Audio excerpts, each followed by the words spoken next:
네, 안녕하세요. 뉴스핌 독자 여러분.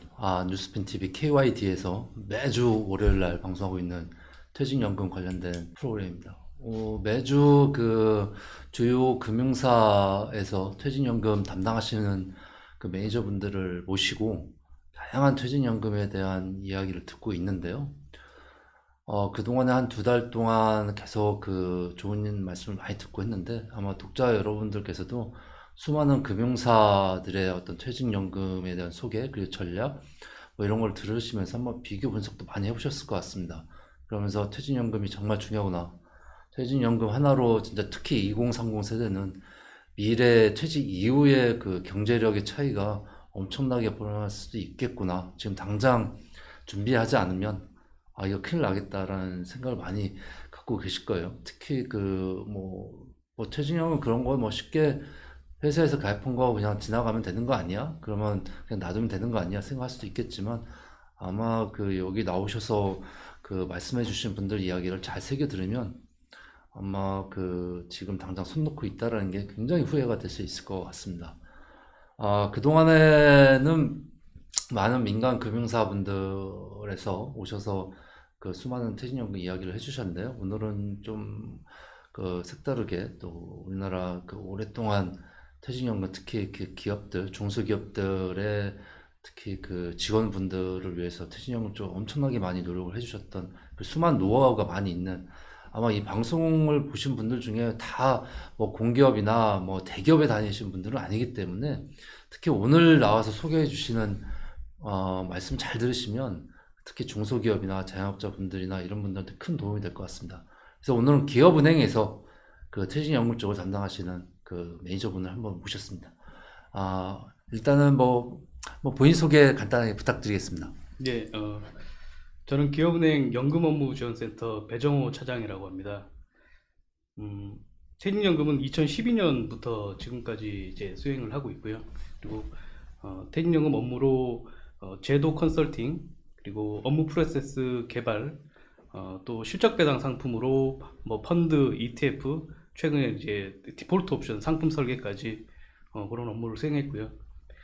지금 이제 고객들의 자산 관리를 컨설팅을 하고 있어서 지금 많은 고객들과 함께 퇴직연금 적립금 운용에 대해서 많은 상담을 하고 있습니다. 네.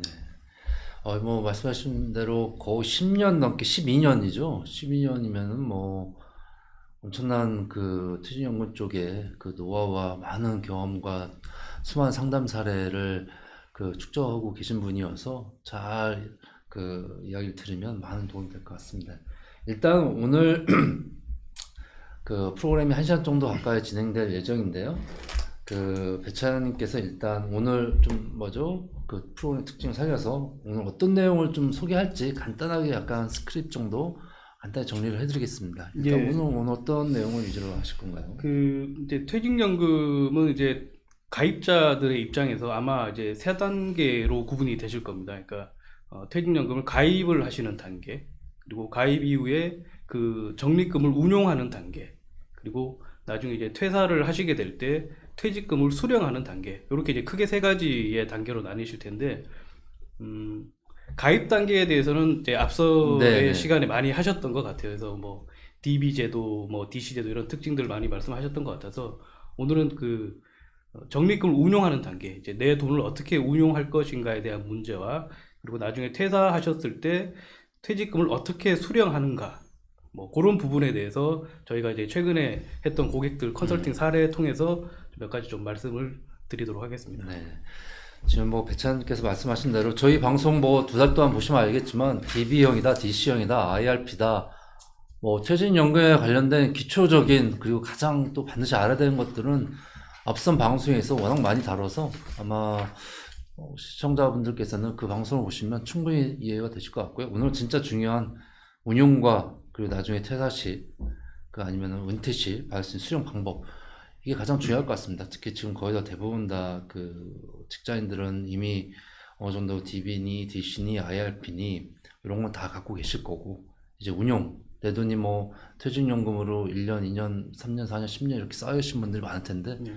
특히 그 기업은행 같은 경우는 뭐 와주셔서 말씀하시겠지만 아까 서두에도 말씀하셨지만 12년 동안 상담을 하셨기 때문에 실제로 아마 이 시청 방송을 보신 분들은 기업은행에서 마치 그 창고에 가서 그 배 차장님 같은 분들한테 상담 받는 그런 걸 좀 상상하셔서 그 방송을 보시면 될 것 같아요. 내가 가령 기업이니까, 특히 기업은행이니까요. 대기업 아니까 가령 중견 기업의 대리다 아니면 차장이다 라고 예. 좀 본인 입장에서 생각하시고 네네. 이 배차장님을 찾아서 좀 내가 상담을 받는다 이런 거랑 상상을 하시고 들으시면 좋을 것 같습니다. 예, 아마 예. 쉽게 아마 대리 체험 뭐 될 것 같아서 한번 좋은 기회가 될 것 같습니다.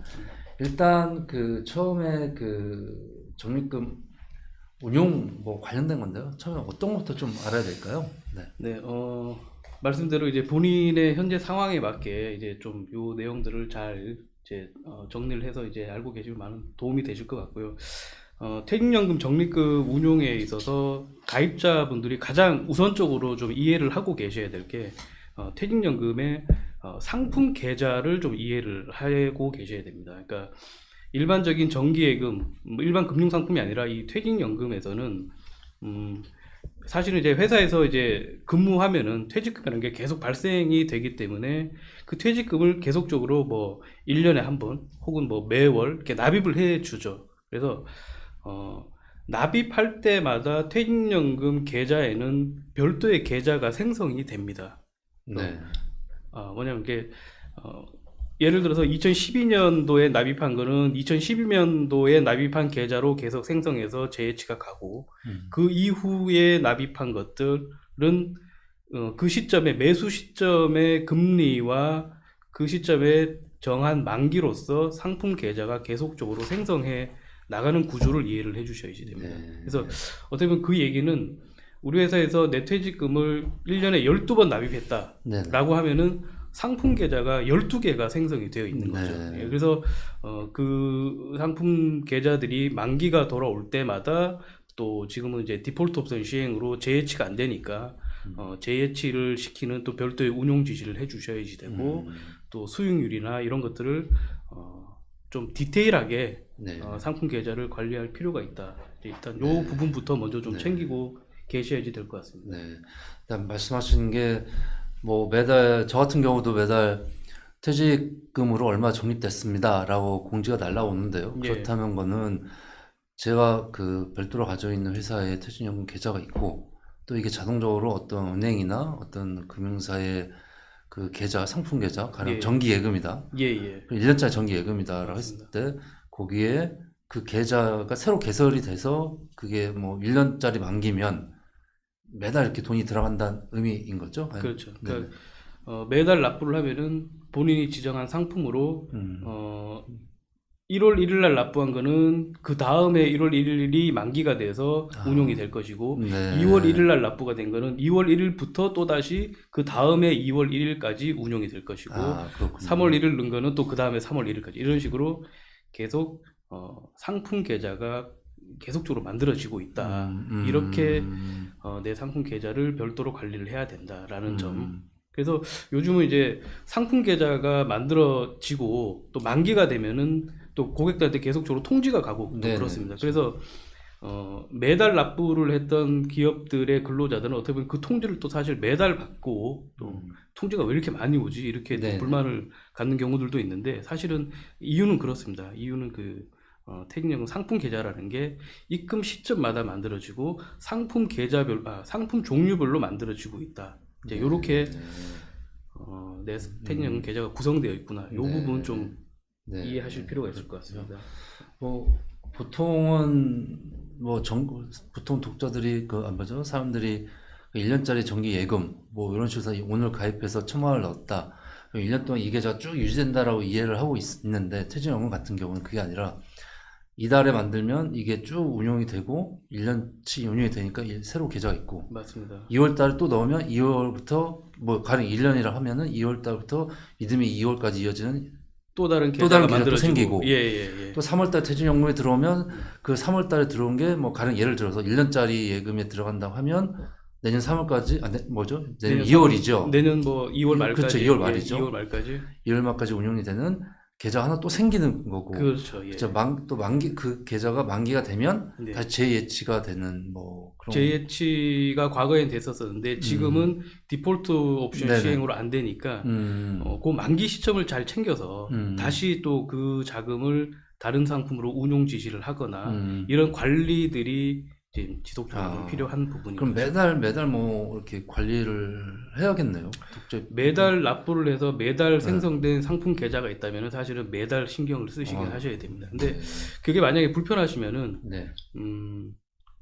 디폴트 옵션을 네. 지정을 해두셨으면은 자동으로 아마 상품 운용이 되긴 하실 텐데 네. 직접 운용 지시가 가능하시니까 네. 만기 이후에 이제 현금성 자산에 그 자금이 아마 쌓일 겁니다. 네, 그러면 그렇죠. 그거를 모아가지고 그냥 한 번에 운용 지시를 하셔도 그러면은 또 그냥 그 전체 자금은 한 계좌로 또 운영이 네. 되니까 네. 그런 어떤 디테일한 부분들 네. 좀 챙기셔야 될 것 같아서 미리 근데 말씀드립니다. 보통은 그 일반 뭐 직장인들 같은 경우는 뭐 퇴직금은 매달 들어오겠지만 연금으로 쌓이겠지만 이걸 매달 그 디포트 옵션을 한다 해도 매달 지시한다는 게 사실상 어려울 것 같거든요. 매달 한다는 게 보통은 뭐 어떤가요? 보통 그렇게 사실은 네. 이제 매달 상품 계좌가 있어서 매달 못 하시더라도 네. 이제 아마 만기가 되면 이제 현금성 자산에 있을 겁니다. 그렇죠. 그 많이 자금은. 있겠죠.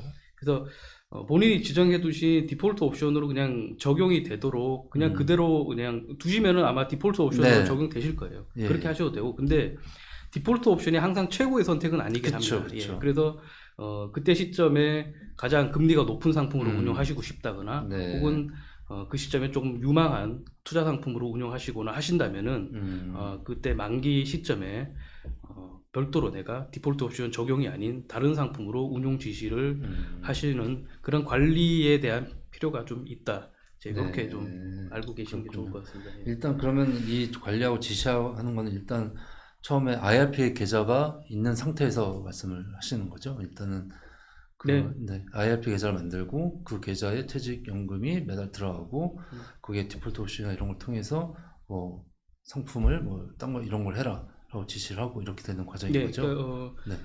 근로자가 직접 그 적립금을 운용하는 제도가 이제 네, DC와 그쵸. 이제 IRP이니까 그쵸. 네. 지금 요 내용은 사실은 이제 DB 제도는 근로자 본인이 직접 운용하시지는 않으니까 네, 이제 그쵸. 해당 사항은 없어 보이고요.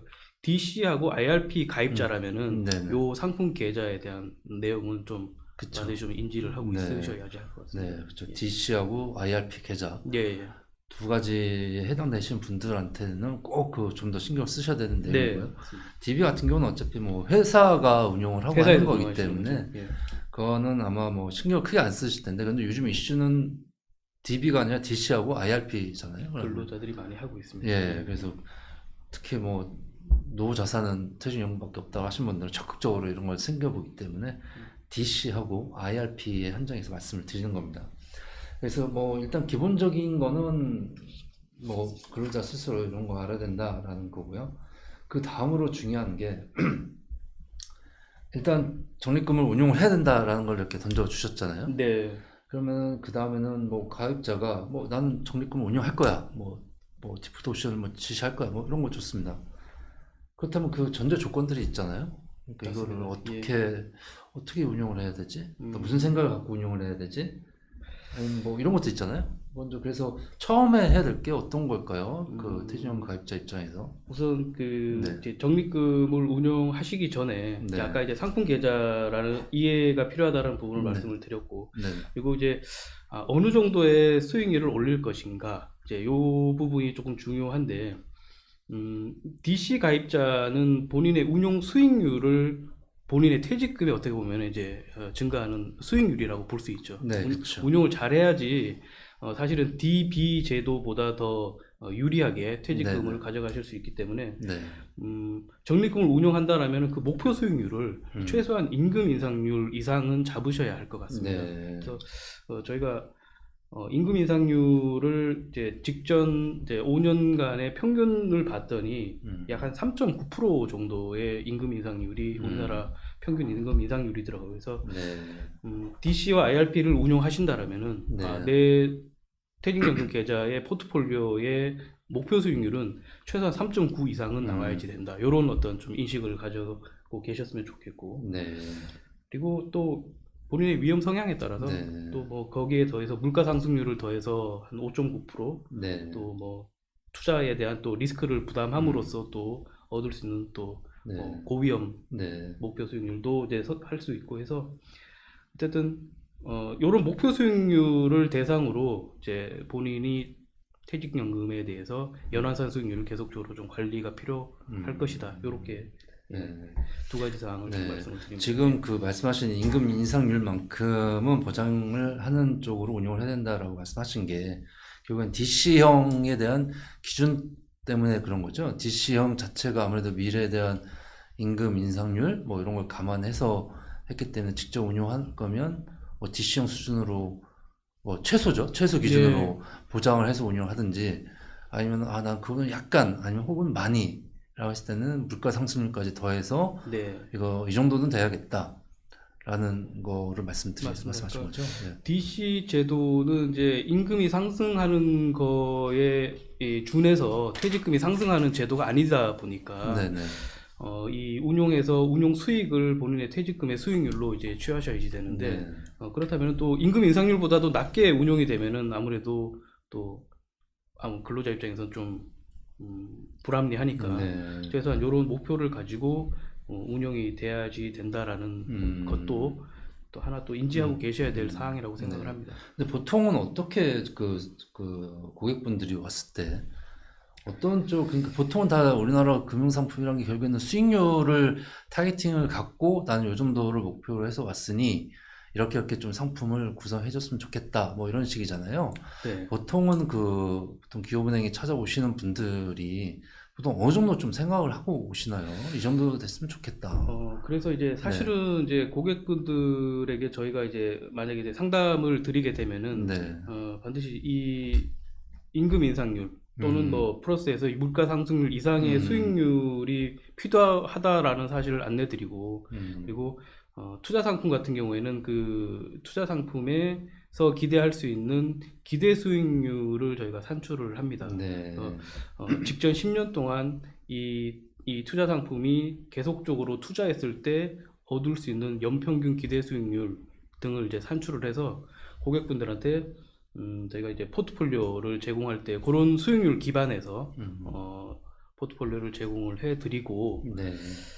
만약에 이제 이런 부분이 좀 접하시기 어렵거나 내용상 좀 간접적인 어떤 네네. 접근이 어려우시다면은 지금 저희 기업은행에 있는 디폴트 옵션 상품들이 이런 목표 수익률을 달성하게끔 만들어진 상품들입니다. 네. 그래서 디폴트 옵션 작업을 사실은 이제 고용노동부에서 승인 작업을 할 때 네, 그렇죠.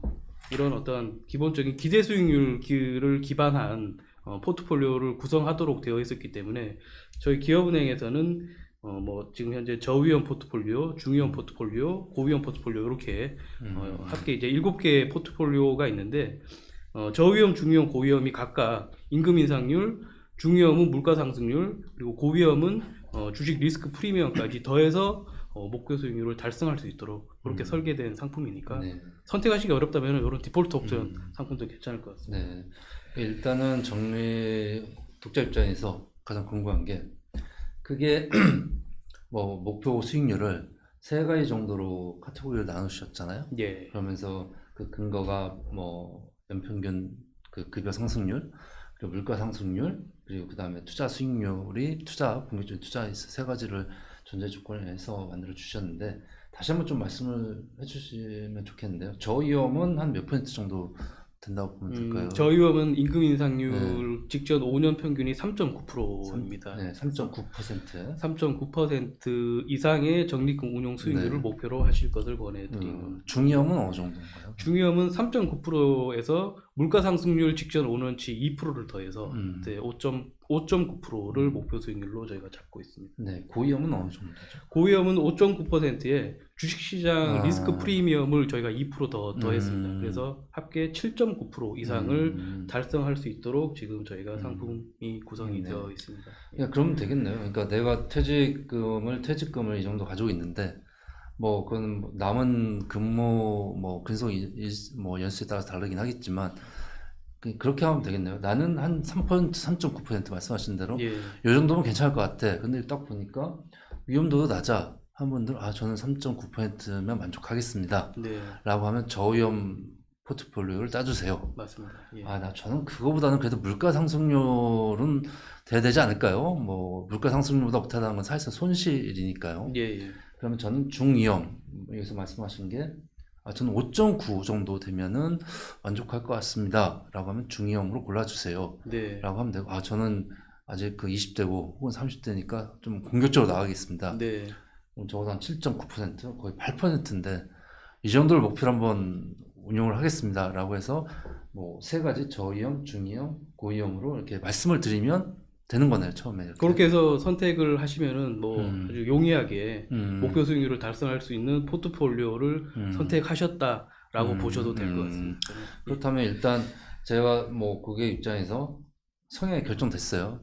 저위험, 중위험, 고위험 중에 이렇게 성향을 세 가지 카테고리로 나눴고, 여기서 말씀하신 대로 포트폴리오를 짜주셨다 했잖아요. 근데 네, 이게 가장 그 고객 입장에서는 고민인 게, 그 최종 연구와 관련된 어플리케이션을 열면 뭐 상품이 엄청나게 많이 쏟아지잖아요. 예, 근데 그 하나하나 아는 것도 사실상 무리이잖아요. 네. 일반 그 고객 입장에서. 근데 말씀하신 거는 그거는 고객님들이 좀 복잡하니까 맞습니다. 포트폴리오를 저희가 구성했습니다. 네, 라고 이렇게 이해를 하면 되는 거죠. 맞습니다. 저희가 네. 이 목표 수익률을 달성할 수 있도록 음, 포트폴리오를 구성했고, 이 포트폴리오는 사실 이제 원리금 보장 상품도 포함이 되어 있고 투자 상품과 비중을 섞어서 이제 이 목표 수익률을 달성할 수 있도록 구성된 포트폴리오고요. 고용노동부에서 아주 엄중한 심사를 거쳐서 승인받은 상품들이기 때문에 그냥 디폴트 옵션으로 자동 적용되는 상품으로서도 괜찮지만은 본인의 적립금을 그냥 직접 운용 지시할 수 있는 이제 그거를 이제 옵트인이라고 그러는데, 그런 식으로도 상품 운용 지시가 가능하니까 그렇게 활용해 보실 것을 좀 말씀드릴 수 있겠습니다. 일단 그 한번 뭐 고객분들 시청자분들께서 그렇게 생각하시면 될 것 같아요. 이제 퇴직연금이 있고 IRP가 있고 퇴직연금이 어느 정도 쌓여 있고, 근데 나는 이제부터 좀 디폴트 옵션이나 이런 거 지정해서 운용을 하고 싶다라고 했을 때는 수많은 상품이 있기 때문에 복잡해서 나는 도저히 못하겠다라고 했으니까, 나는 뭐 저위험, 중위험, 고위험으로 스스로 좀 한번 생각을 해보시고, 저위험은 여기서 말씀하신 대로 한 임금 인상률 정도다. 한 3.9% 정도 될 것 같다. 중위험은 여기다가 물가 상승률까지 더해서 한 5.9% 정도 될 것 같다라고 좀 생각을 하시고, 그 다음에 나는 좀 저위험을 하고 싶다 혹은 중위험으로 하고 싶다라고 결정을 하시고, 그 다음에 너무나 많은 상품이 있기 때문에 네, 상담하시면 저는 저위험 포트폴리오를 고르겠습니다 라고 하면은 알아서 그 포트폴리오 안에 뭐 수많은 금융상품이나 예적금이나를 이렇게 집어넣어서 네. 대신 운용을 해주신다라는 맞습니다. 거죠. 예, 디폴트 옵션 자체가 이제 정기예금과 TDF 펀드 이런 것들로 이제 구성이 되어 있기 때문에 따로 어떤 상품을 하실지 크게 고민하고 싶지 않으신 분들은 이런 포트폴리오를 그냥 선택을 하셔가지고 운영하셔도 좋은 운영 방법이 될 것 같습니다. 네. 근데 사실상 저위험은 그렇다 치더라도 중위험으로 연 5.9%를 뭐 10년, 20년 그 수익률이 꾸준히 난다면 이게 상당히 높은 그 규모로 나중에 쌓일 것 같은데, 맞습니다. 예. 이게 연 5.9잖아요. 5.9로 그 한 20년, 한 25년에서 30년 분다고 하면 상당할 것 같거든요. 상당한 수익률인 거는 네. 맞습니다. 예. 이게 굉장할 것 같습니다. 쉽게 말해서 따지면 이게 간접적으로 보면 복리 효과도 있을 수도 있는 건데, 네. 계속 또 추가 적립금도 신규 적립금도 쌓이기 때문에 뭐 개인적으로는 이 정도만 돼도 굉장히 발 뻗고 잘 것 같은데, 그래서 한번 신중하게 좀 머릿속에 넣고 한번 가시는 게 좋을 것 같습니다. 일단은 이 정도로 뭐 근본적인 좀 기초적인 걸 좀 다시 점검을 했고요. 일단은 제가 또 다시 한번 실제 사례가 또 중요하잖아요. 네. 실제 내가 어떻게 할까? 그래서 한번 그 차장님께서 실제 사례를 좀 가져오셨어요. 그래서 뭐 여러 가지 사례가 있는데, 아마 이 사례가 작년도 기준인 거죠? 어떻게? 네, 작년 하반기 기준입니다. 예. 작년에 하반기 때 한번 상담한 사례로 고객한테 직접 상담한 사례를 가져오셨습니다. 이게 딱 보면 그거네요. 작년 하반기 같은 경우는 잘 아시겠지만 뭐 퇴직연금을 운용해서 아마 수많은 상품을 고를 때 미국 주식, 미국 채권 이런 거 고민 많이 하셨을 거예요. 워낙 또 ETF, TDF도 미국과 관련된 맞습니다. 상품들이 지금도 쏟아지고 있지만 엄청나게 쏟아졌고 반면에 국내 상품 펀드 좀 안정적인 ETF를 넣으려고 했는데 국내 주식은 뭐 잘 아시겠지만 마이너스였고 그래서 아마 그때 찾아오신 고객분들이 아마 고민을 엄청 많이 하셨을 것 같아요. 예, 그래서 뭐 그때 한번 얘기를 한번 잠깐 부탁을 드리죠. 그 이제 고객분들이 이런 어떤 디폴트 옵션 외에 본인이 직접 이제 상품을 특히 투자 상품을 운영하시다 보면은 이제 손실을 보고 계시는 경우가 이제 그렇죠. 많죠. 예, 그래서 저희가 만났던 분은 이제 두 개 펀드를 보유를 하고 계셨는데 둘 다 이제 해외 주식형 펀드였습니다. 네. 그래서 손실이 거의 마이너스 10%, 음. 마이너스 32% 이렇게 크게 이제 나오고 네. 계셨던 분인데 상담을 했던 시점이 2023년 한 8월경이었습니다. 그 시점이 아마 S&P 500이 좀 주가 지수가 이제 많이 상승을 어느 정도 해서 그 전에 투자 상품에서 손실을 보시던 분들이 주가 지수는 회복이 되는데 왜 내 펀드는 회복이 안 될까? 그렇죠, 그렇죠. 예, 이런 궁금증을 많이 가졌던 그런 시점이었습니다. 그래서 그분을 직접 만나 뵙고 저희가 일단 S&P 500 지수가 상승한 건 맞습니다. 그분이 보신 건 맞고, 그리고 그분이 놓치시고 계셨던 게 당시 이제 미국의 시장 금리를 어떻게 보면 대표하는 지수인 네. 미국 국채 10년 금리를 저희가 또 추가로 안내를 드렸습니다. 그래서 시장 금리도 굉장히 상승했던 그런 네. 시점이셨죠. 그래서 그리고 이제 이 분이 가지고 계시던 펀드의 종류를 봤더니 주로 이제 중소형주 좀 이제 약간 혁신적인 그런 그렇죠, 기업 그렇죠. 운영을 하는 네, 그런 네. 중소형주의 펀드를 담고 있고, 그리고 채권도 좀 만기가 긴 그런 채권들을 좀 담고 있었다 보니까 S&P 500이 상승했던 이유는 사실은 대부분 이제 대형주 위주의 주식 종목들이 상승을 해서 그 주가 지수가 상승을 했었는데, 이분은 본인이 가지고 계시던 펀드의 주식과 채권의 종류를 모르셨던 거죠, 사실. 예, 그래서 저희가 이제 주식의 종류는 이런 혁신적인 기업을 운영하는 그런 중소형 주들이었고, 그리고 채권은 만기가 길었던 채권들이었다. 그래서 시장 주요 S&P 500이 오른다고 해서 그분의 투자 상품의 수익이 오르지는 않는다라는 사실을 그분이 이제 그제서야 좀 이해를 하시더라고요. 그렇게 했고, 근데 이런 경우가 많이 있을 것 같습니다. 왜냐하면 그 아무리 적극적으로 운영을 한다 해도 미국 주식 또 미국 채권 뭐 이런 식으로 대부분 알고 미국 주식이 뜬대라고 하니까 요즘에 수익률 쫙 보니까 이 펀드 이 그 상품이 미국 그 투자 주식형 상품인데 혹은 ETF인데 수익률이 괜찮았어. 그래서 이거를 담아야겠네 라고 보통 생각할 거라고요. 근데 그 배차장님께서 말씀하신 거는 그런데 왜 S&P 지수는 올랐는데 이 상품은 오르지 않았지? 알고 봤더니 그 지수 오르는 것과 꼭 연동돼서 오르지 않는 중소형 예, 그런 것도 시장의 테마는 항상 바뀌잖아요. 맞습니다. 그러면서 오르지 않았다. 그러니까 일단은 배차장님께서 말씀하신 거는 그 고객분들이 일단 상품의 어떤 깊이 그 내용물 맞습니다. 예. 기초적인 좀 기본적인 거라도 다시 한번 생각해 봐라. 뭐 이런 말씀이신 거죠. 맞습니다. 기본적인 내가 가지고 있는 펀드가 어떤 주식을 담고 있고, 그 주식이 뭐 시장을 대표하는 대형주인지 아니면은 좀 대형주는 아니지만 좀 혁신적인 어떤 기업 운영을 하는 그런 중소형주인지 뭐 이런 정도는 좀 아실 필요가 있어 보이고요. 그리고 채권도 마찬가지로 채권을 담고 있다면 이 채권이 만기가 이제 얼마 남지 않은 단기채 채권인지 아니면은 만기가 아직 많이 남은 장기채 채권인지 이런 정도의 관심은 좀 가지셔야지 또 투자 상품을 운영하시는데 네. 한 도움이 되실 것 같습니다. 네. 일단 제 상품이 뭔지 손실이 났다는 거는 이미 그 찾아가서 알게 됐고요. 그러면 딱 그 다음에 알았어요. 내가 그 미국 주식 상품을 넣었지만 중소형 주여서 수익률이 마이너스였구나. 예. 딱 그 다음에는 제 스스로 반성을 하게 됐죠. 그런 다음에 딱 그 뭐 차장님한테 상담을 받을 거 아니에요. 그러면 또 어떻게 할까요? 예, 라는 이제, 거잖아요. 네. 그래서 이제 이분에게는 저희가 이제 의사결정을 해드려야 음. 되는 상황입니다. 그쵸, 그래서 그쵸. A 펀드, B 펀드가 둘 다 손실인 상태에서 그러면 어떻게 할 것이냐 했을 때, 이럴 경우는 이제 이 펀드가 앞으로 이제 어떻게 운용이 될 것인가, 운용 계획에 대해서 좀 관심을 가지셔야 됩니다. 그래서, 그때 이제 고객분께서 가지고 계시는 A 펀드는, 저희가 이제 운용사 통해서 확인을 했을 때, 앞으로 이 펀드는 대형주 위주로 포트폴리오를 구성할 거다라고 좀 이제 운용 계획의 변경의 계획이 있었습니다. 그래서 그런 내용을 저희가 인지를 했고, 그리고 B 펀드는 펀드 자체가 특정 특정 지표를 추종하도록 설계가 되어 있는 펀드였어요. 그래서 그 추종하던 지수가 주로 이제 중소형주 위주의 주식들이 구성된 그런 지수였기 때문에 이 펀드는 이제 앞으로 바뀔 상황은 못 되는 것 같았습니다. 그래서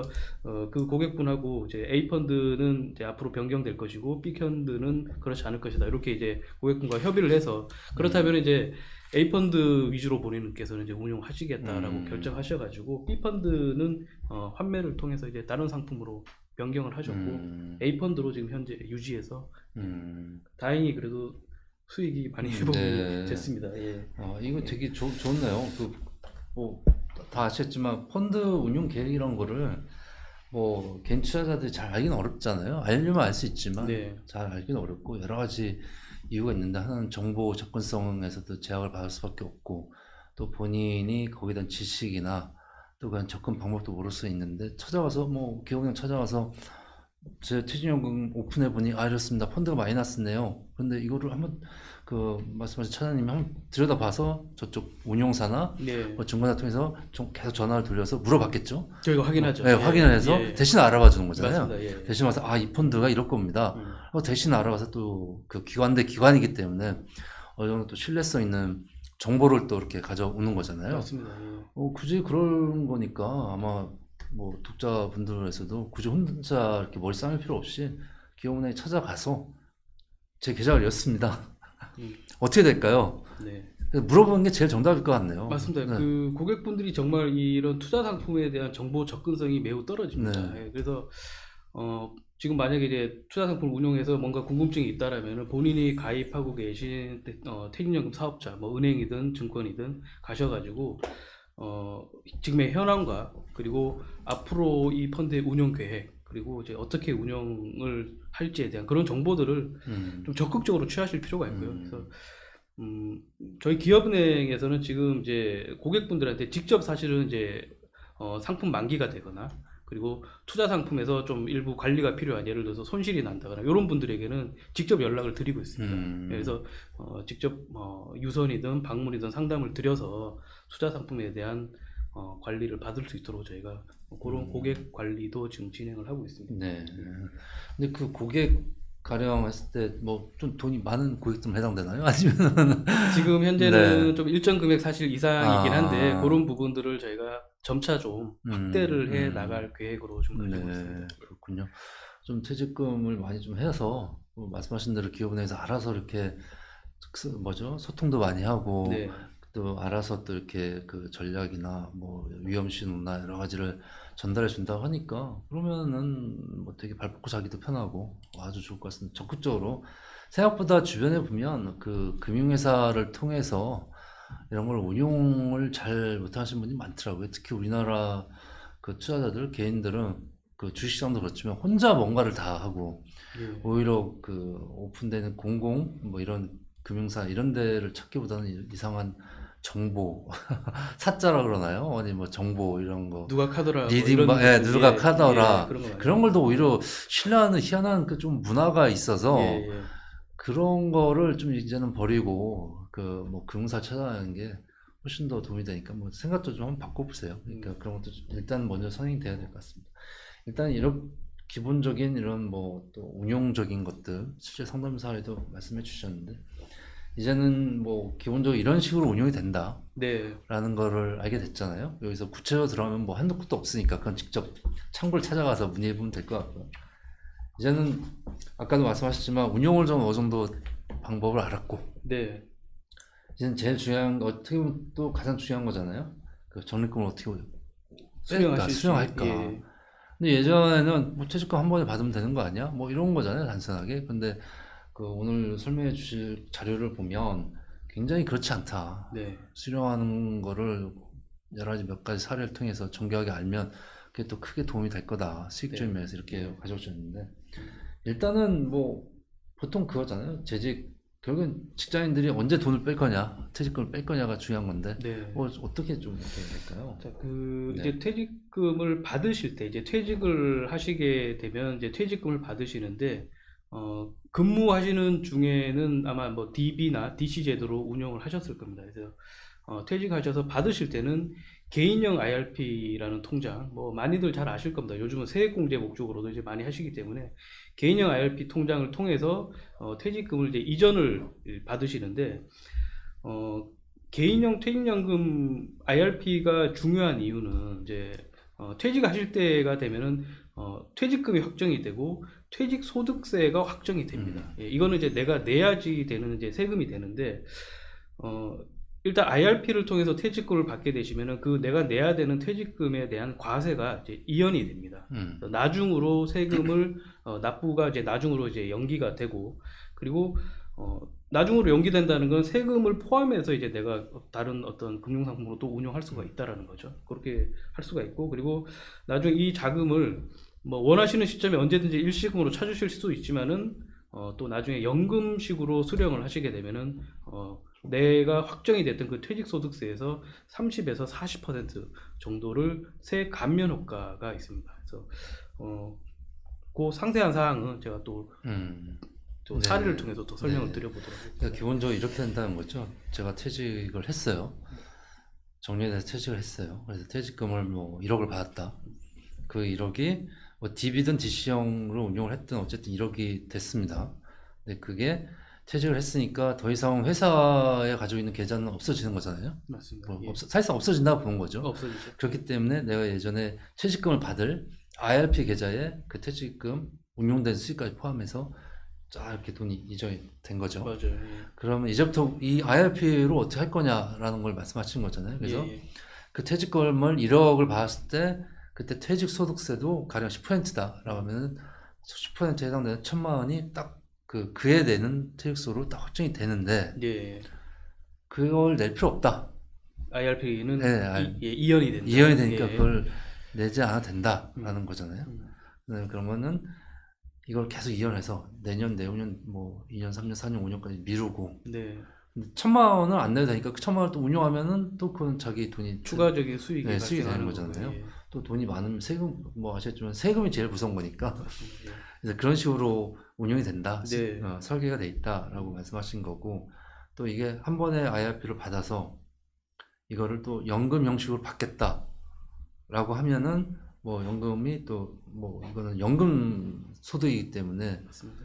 퇴직소득세에서 30%에서 30% 40% 40% 정도가 네. 감면이 되는 감면이 되는 거죠. 그런 그러니까 효과가 예를 있다. 들면은 1,000만 원의 퇴직소득세 확정이 됐는데 나는 퇴직금을 IRP로 한 번에 받으면서 이걸 연금으로 받겠다. 그러면 조금씩 좀 쪼개서 받으니까 맞습니다. 뭐 누적해서 낸 퇴직소득세는 한 뭐 가령 30%에서 40%를 감면을 받았으니까 한 뭐 한 600만 원 정도 600만 원, 예, 예를 그 들어서. 정도. 예, 원래 1,000만 원을 내야 되는데 맞습니다. 예, 나중에 가봤더니 600만 원만 내게 된다라는 예, 말씀이신 예, 거죠. 예, 예. 네. 그런 장점이 있는 그런 네, 퇴직금 그런 장점이 있다는 계좌라고 거죠. 보시면 됩니다. 일단 그렇다면 저는 뭐 기본적인 거고 한번 뭐 실제 사례를 한번 예. 뭐 그게 더 쉽게 와닿을 것 같으니까요. 네. 뭐 소개 한번 한번 부탁드리겠습니다. 보면은 네네. 퇴직금, 근속 연수가 한 20년이고 네.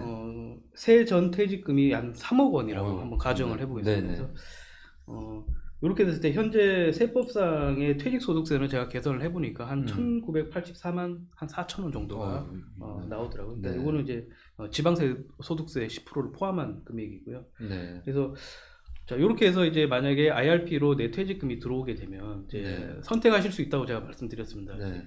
일시금으로 찾으시게 되면은 아까 확정됐던 1984만 4천 원의 퇴직소득세가 차감이 되고 나머지 금액을 이제 퇴직금으로 다 이제 수령을 하시게 되는 방법이 하나가 있고 네.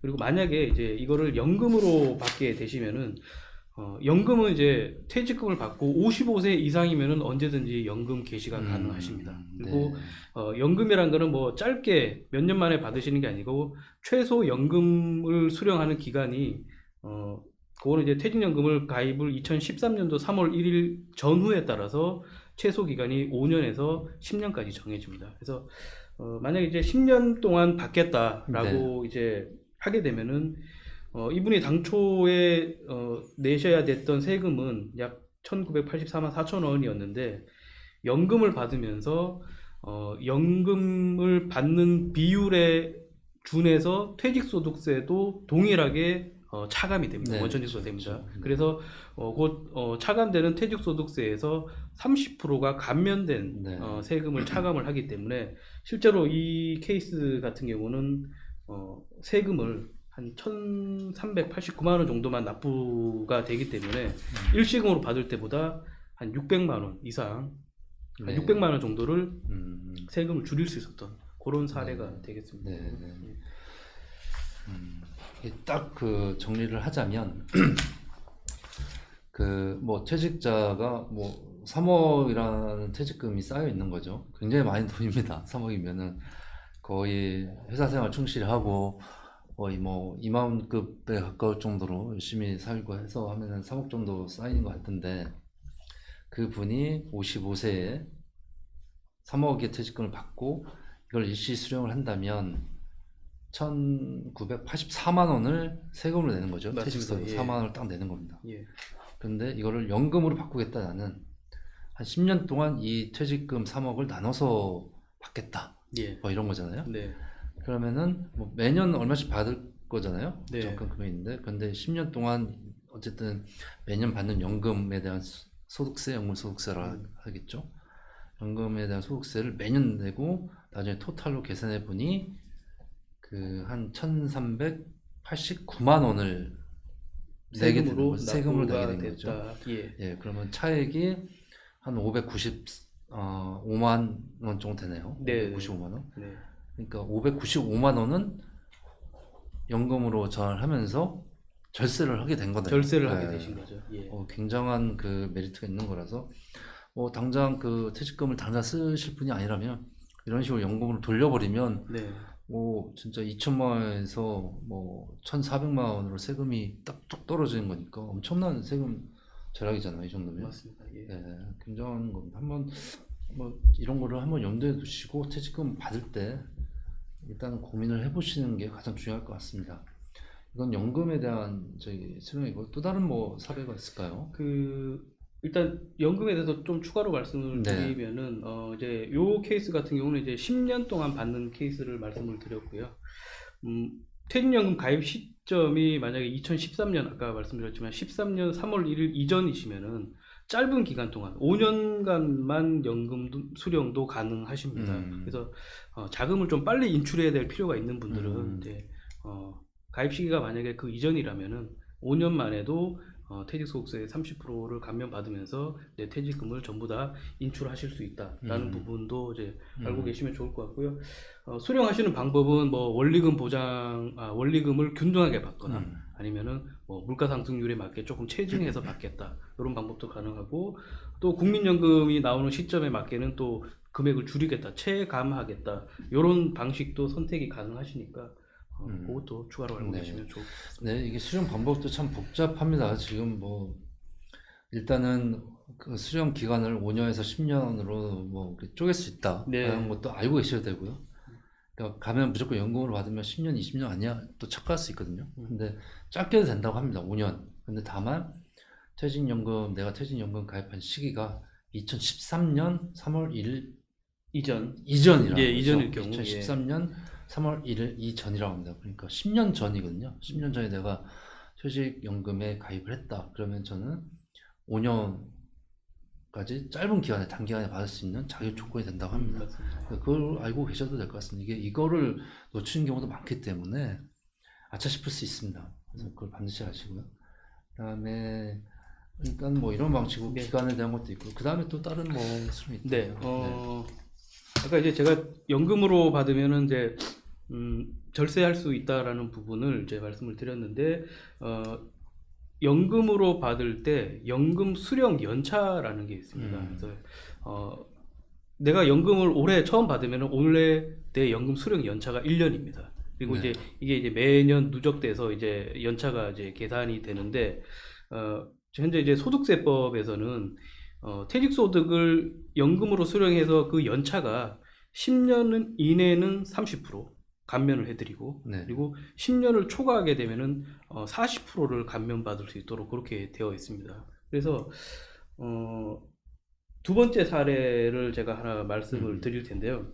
동일한 케이스입니다. 아까처럼 이제 근속연수 20년에 금액이 3억 원인 분인데 이분은 이제 연금 설계를 수령 기간을 11년으로 하고요. 11년으로 하고 금액은 최소 금액 또는 본인이 필요한 만큼만 지정을 하셨습니다. 네. 그래서 앞의 사례는 그냥 기간을 10년으로 그냥 균등하게 받겠다라고 한 케이스이고 지금은 11년간 받고 금액은 최소 금액으로 지정한 케이스입니다. 네. 자, 그래서 이분 같은 경우는 1년에서 10년 차까지는 본인이 지정한 최소 금액을 수령하실 겁니다. 그 최소 금액에 대한 퇴직소득세 30%를 감면받아서 수령을 하시게 될 거고요.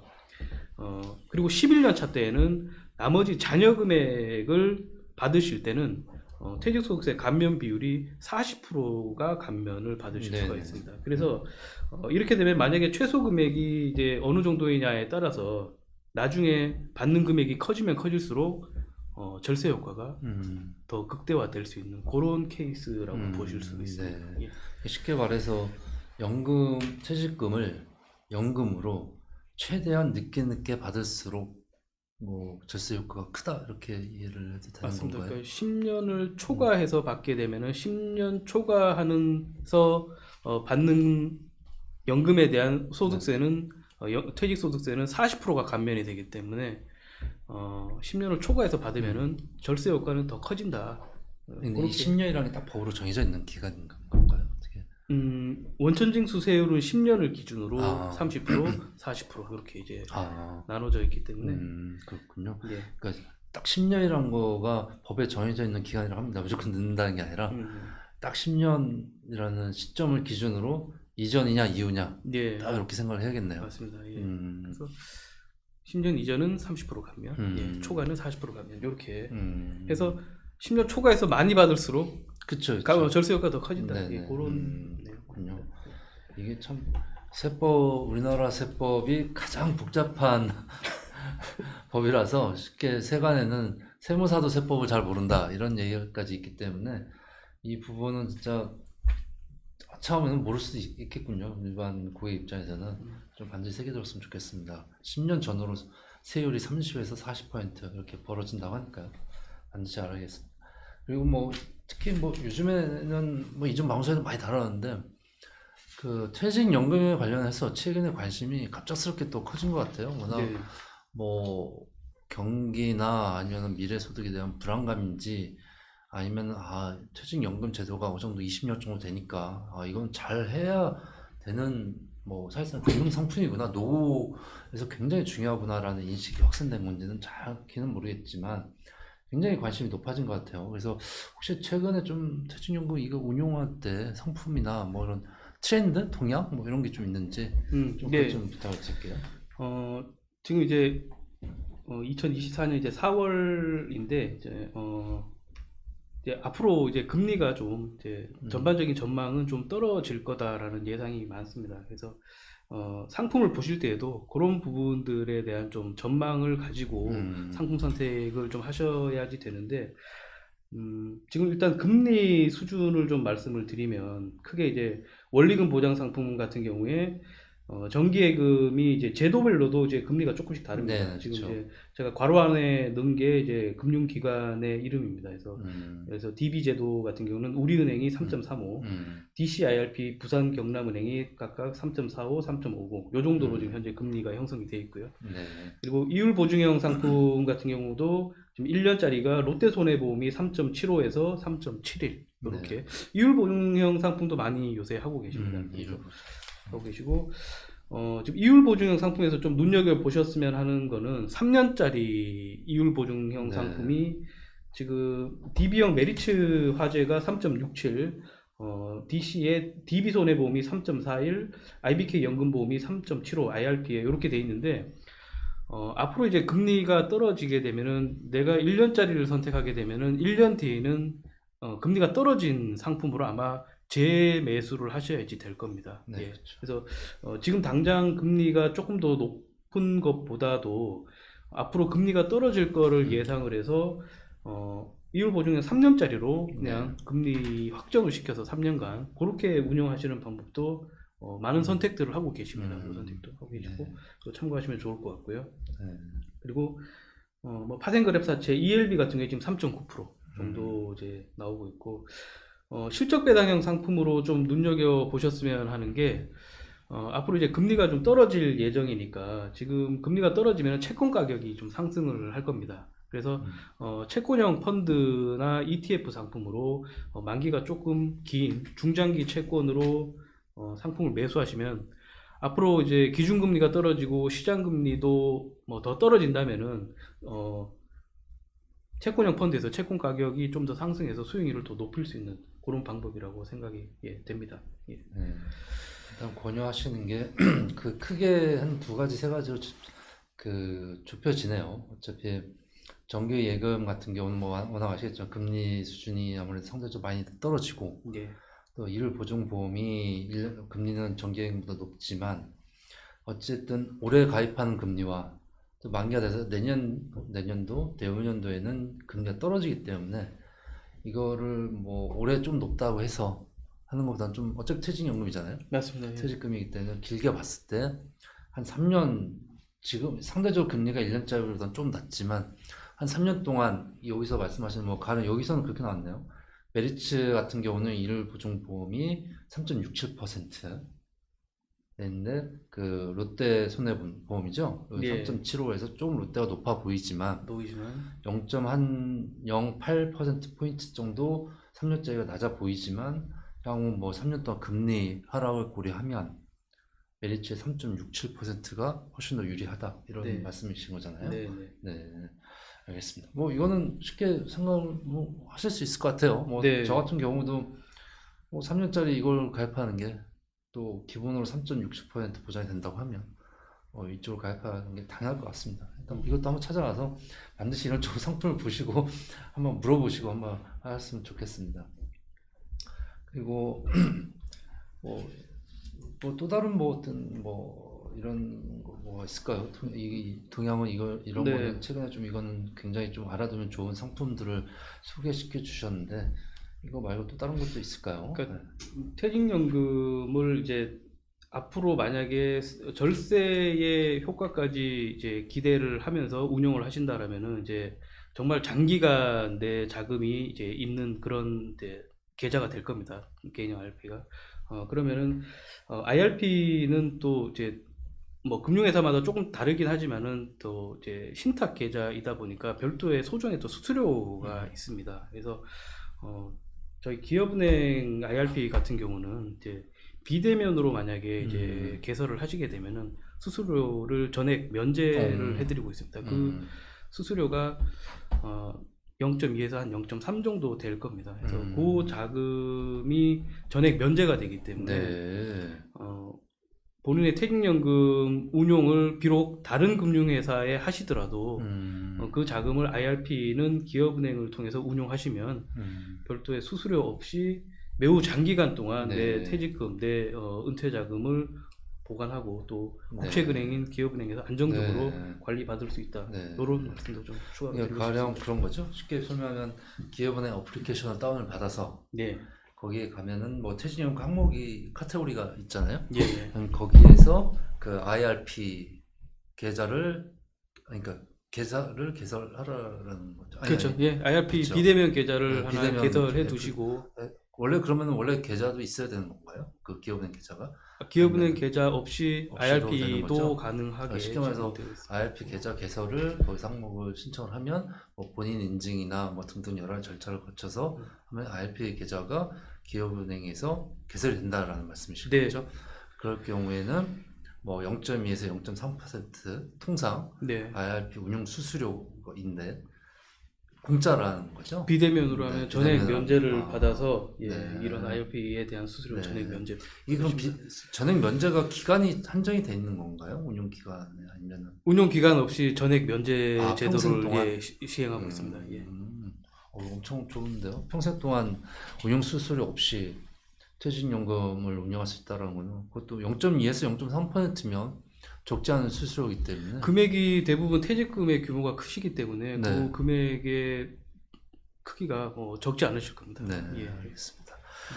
예, 아유, 오늘은 뭐 원론적인 이야기보다는 그 운용과 그 퇴직금 인출, 뭐 수령이죠. 수령에 관련된 실제 사례를 기업은행에서 오셔가지고 잘 설명해 주셔서 그 귀에 쏙쏙 들어온 것 같습니다. 무엇보다 뭐 이 방송을 들으신 분들은, 보신 분들은 아, 이런 거구나. 개념적으로는 이제 다 이해가 됐을 것 같아요. 근데 이제 직접 할 거는 딱 그겁니다. 본인 그 연금 계좌를 딱 들여다 보시고 이게 DB형인지 DC형인지 한번 보시고 그거를 아, 이러면 안 되겠다. 요즘 트렌드가 많이 바뀌고 있다고 합니다. 적극적으로 운영하는 방식으로. 예. 간단한 거는 뭐 당장 기업은행 어플리케이션을 여셔가지고 IRP 계좌 개설을 일단 하시면 될 것 같습니다. 출발점은. 정 이것도 뭐 하다 그러면 근처에 기업은행 지점에 가서 제가 이 계좌가 퇴직연금이 좀 쌓여 있습니다. 어떻게 할까요?